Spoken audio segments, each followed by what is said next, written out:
अब देखने रहे हो वो एक कमीना जो है बदल गया, अब उसके दिमाग में वही भूसा घुसा हुआ था हैं, बार बार वो। आज उसका बयान क्या है मालूम है? मुझे मुसलमानों ने इस्लाम से निकाल दिया है, मरने के बाद हमें 2 गज ज़मीन भी नहीं मिलेगी। जब हमारे ऊपर कुफ्र का फतवा लगा दिया तो हमने ये धर्म कबूल कर लिया। अब सवाल ये है कि इस्लाम पर तो तुमने बहुत सवाल उठाए, अब वसीम रिजवी मत कहिए, अब उसको कहिए जितेंद्र कुमार। क्या नाम उसका हो गया? जितेंद्र कुमार त्यागी। अब उससे पूछो कि अब हिंदू धर्म पर ज़रा उंगली उठाओ। 16,108 थी। जितेंद्र त्यागी जी क्या कहोगे?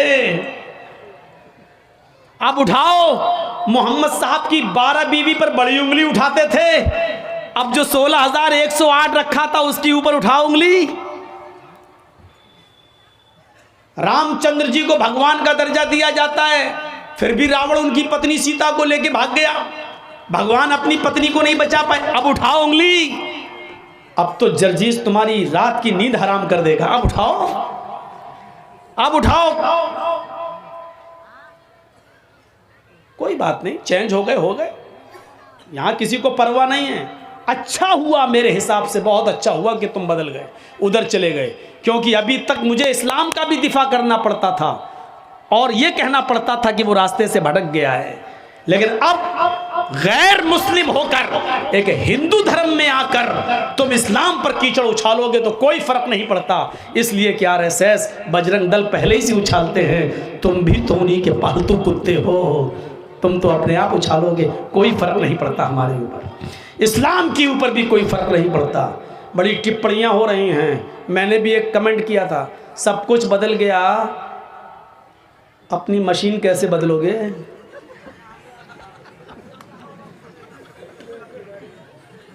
वो भी तो बदलो।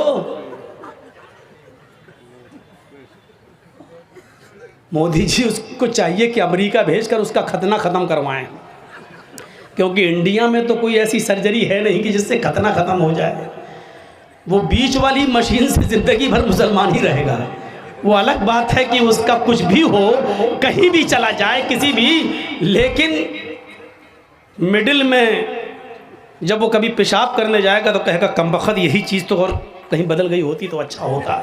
वो ज़िंदगी भर याद रखेगा अपनी मशीन को कि ये मशीन, वो तो अच्छा हुआ कि छिपी हुई रहती है, छिपी हुई, लेकिन वो अकेले में जब भी पेशाब करेगा तो वो अपनी मशीन को ज़रूर गाली ज़रूर देगा, कमबख्त तू ही मुझे शर्मिंदा कर रही है, सब कुछ तो बदल गया, तू भी बदल जा कमबख्त। हो सकता है उस धर्म में बड़े बड़े चमत्कारी बाबा मौजूद हैं, हो सकता है कि ये भी बदल दें।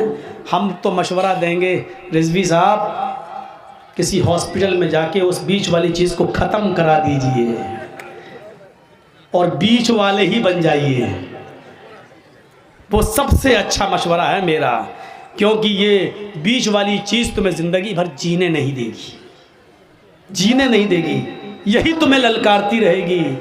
जब पेशाब करेगा, पूजा करेगा, हवन करेगा, होम भू भुर्वा सब कुछ करेगा, लेकिन जब पेशाब करने जाएगा कहेगा कमबख्त तू ही मुझे शर्मिंदा कर रही है।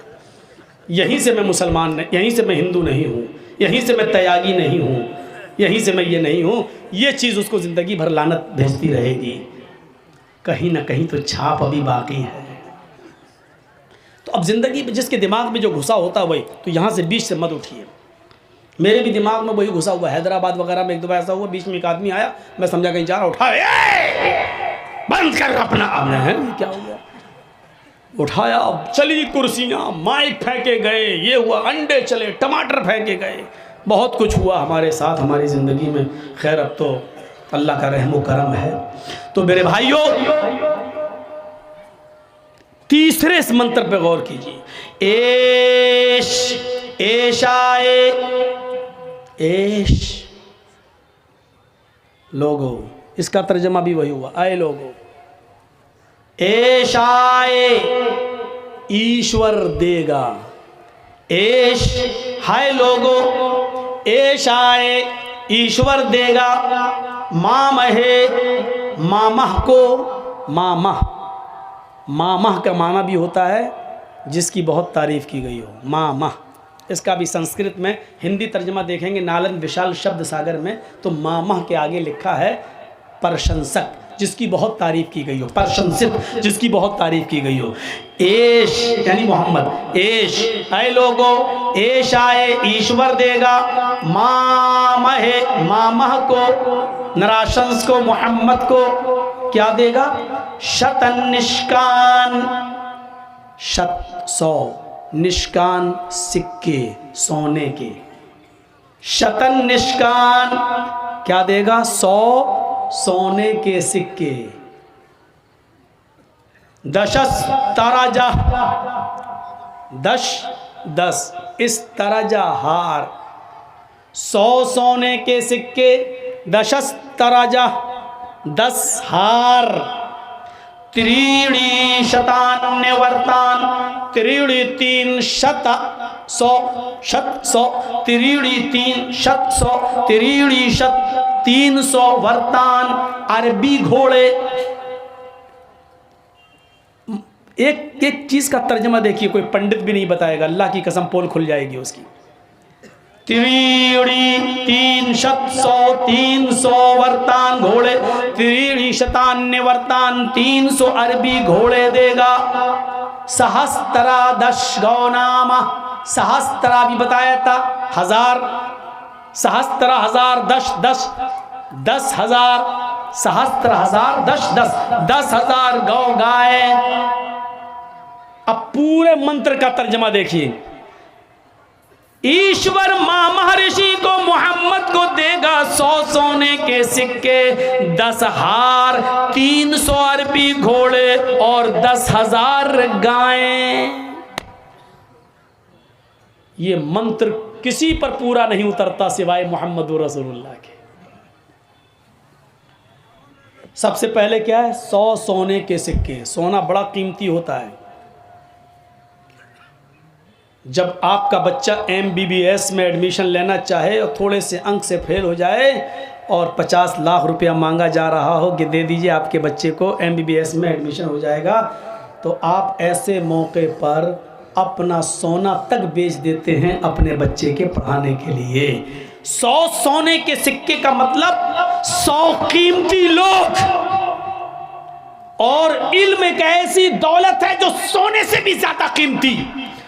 इल्म के हुसूल के लिए माँ अपने बच्चों का सोना तक, अपने जेवर तक बेच देती है अपने बच्चों को पढ़ाने के लिए। तो मतलब क्या है?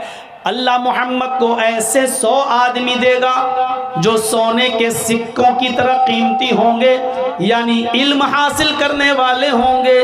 मोहम्मद रसूलुल्लाह के उन 100 सहाबा की तरफ इशारा है जो मदीने के मस्जिद नबवी के बाहर एक चबूतरा बनाता और उस चबूतरे पर बैठकर वो इल्म हासिल किया करते थे। मेरे भाइयों, जिनको अस्हाबे सुफ़्फ़ा के नाम से याद किया जाता है, जो इल्म दीन हासिल किया करते थे, जो पढ़ा करते थे, उनकी तादाद 110, 11, 12, 116 के इर्द गिर्द थी।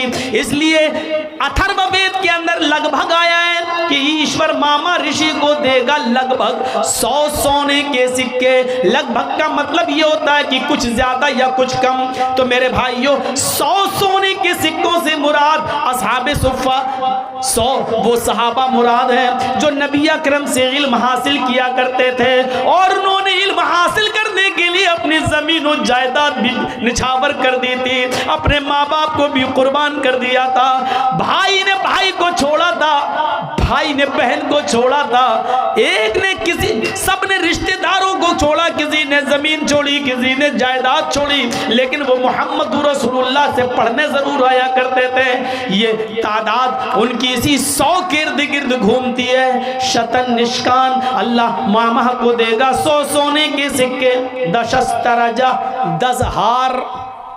हार औरतें गले में पहनती हैं और आपने देखा होगा कि लॉकेट पर, हार पे जो इतना सा लॉकेट होता है नीचे, जो उस पर औरतें प्यार में नाम लिख लेती हैं और अपने पति के नाम का पहला अक्षर, जैसे किसी का नाम जमील है तो जे बना लिया, किसी का नाम करीम है तो के बना लिया, किसी का नाम आसिफ है तो ए बना लिया और उसको पहने हुए गले में लटका लेती हैं, यानी मेरा पति मेरे दिल के करीब है।